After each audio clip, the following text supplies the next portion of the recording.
아담스 시장은 24일 2023년도 예산안에 이 같은 내용을 추가해 올해 10월부터 노숙자 퇴치에 적극 나설 방침이라고 밝혔습니다. 추가되는 예산은 총 1억 7,100만 달러로 노숙자들이 안전하게 기거할 수 있는 일명 세이프 헤이븐 베드 쉘터에 900개의 침대를 추가하는 등 총 1,400개의 침대 및 기거 공간을 확보하는 것은 물론 3개의 방문센터를 추가 오픈하여 노숙자들에게 보다 향상된 의료 및 정신건강 서비스를 제공한다는 계획입니다.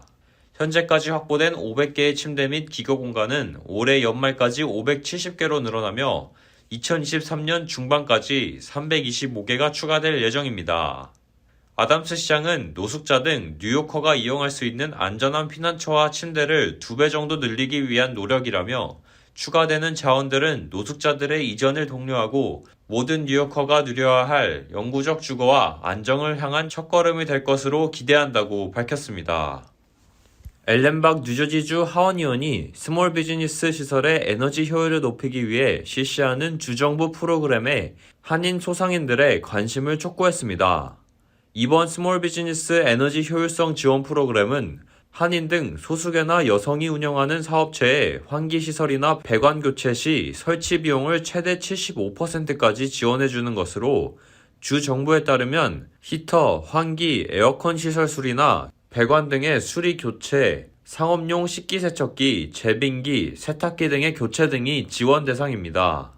수혜 자격은 뉴저지에 소재한 연매출 1,200만 달러 이하 및 정규 직원 100명 미만인 사업체로 정해졌고 지원 프로그램에 대한 자세한 내용과 신청 방법은 주정부 웹사이트에서 확인할 수 있습니다. 뉴욕시의 전기버스가 대폭 늘어날 전망입니다. 캐시 호컬 뉴욕 주지사는 22일 지구의 날을 맞아 뉴욕시 전역에 올해 말까지 60대의 전기버스를 추가로 도입하는 등 과감한 재생에너지 투자를 펼친다고 발표했습니다.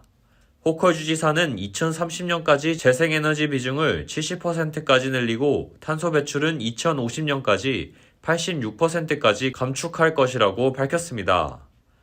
메트로폴리탄 교통공사에 따르면 올해 말까지 60대의 전기버스를 추가로 시 전역에 배치할 예정이라고 전했으며 이들 신규 도입 전기버스는 퀸즈 그랜드 애비뉴와 자메이카, 브루클린, 이스트 뉴욕, 브롱스 킹스브리지, 스태튼 아일랜드, 찰리스톤 등 시 전역 6곳의 차량기지에 배치됩니다.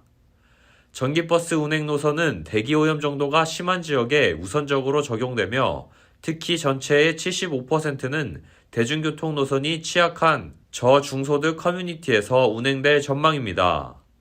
우선 올해 60대 도입으로 출발하는 뉴욕시 전기버스 도입 프로젝트는 오는 2024년까지 500대가 추가되고 오는 2040년까지 모든 버스를 전기버스로 교체하는 것이며 이외에도 스쿨버스를 전기차량으로 전환, 롱아일랜드 해상풍력 프로젝트 투자, 전기자동차 충전소 등 인프라 투자 등도 시행합니다. 하지만 뉴욕시 대중교통의 전기차량 도입은 다른 도시에 비해 크게 뒤떨어지는 수준으로 현재 MTA가 운행 중인 전기버스는 15대로 운행 노선은 라가디아 공항행 M60과 14가 운행 M14 두 노선뿐입니다.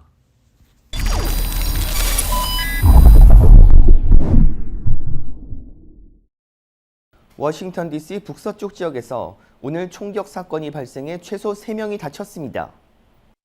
경찰은 오늘 워싱턴 DC에서 총기 난사 사건이 발생해 최소 3명이 다쳤으며 이 가운데 남성 2명과 10대 소녀 1명이 포함돼 있다고 밝혔습니다.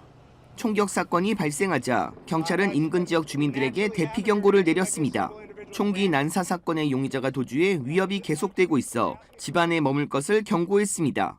인근 대학도 봉쇄 조치에 들어갔습니다. 경찰은 용의자 검거를 위해 주민 신고를 토대로 조사에 착수했습니다.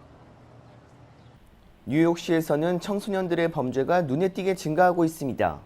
복면을 한 10대 떼강도가 폭행과 무장강도 행각을 벌인 사건이 발생했습니다. 제2사 뉴욕 KBTV 김은지 기자입니다. 데일리 뉴스에 따르면 지난 21일 오후 10시 20분쯤 맨해튼 인우드에 있는 한 아파트에서 복면을 한 10대 4명이 음식 배달을 하러 온 22세 배달원을 상대로 돈을 내놓지 않으면 쏘겠다며 권총으로 위협하고 현금 300만 달러를 강탈했습니다. 이들의 범행 장면은 아파트 현관 폐쇄회로 카메라에 고스란히 녹화됐습니다.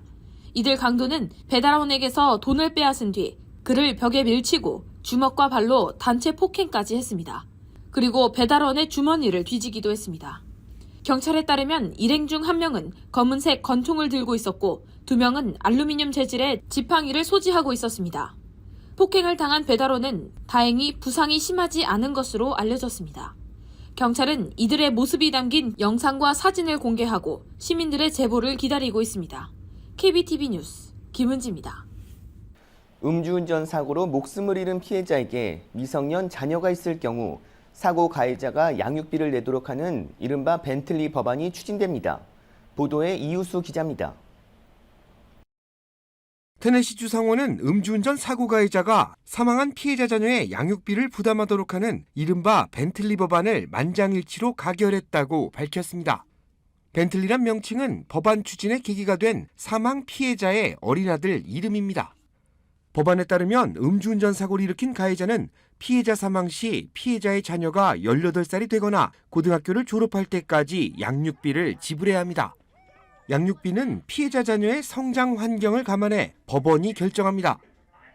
이 법안이 주지사의 서명을 받게 될 가능성은 매우 높습니다.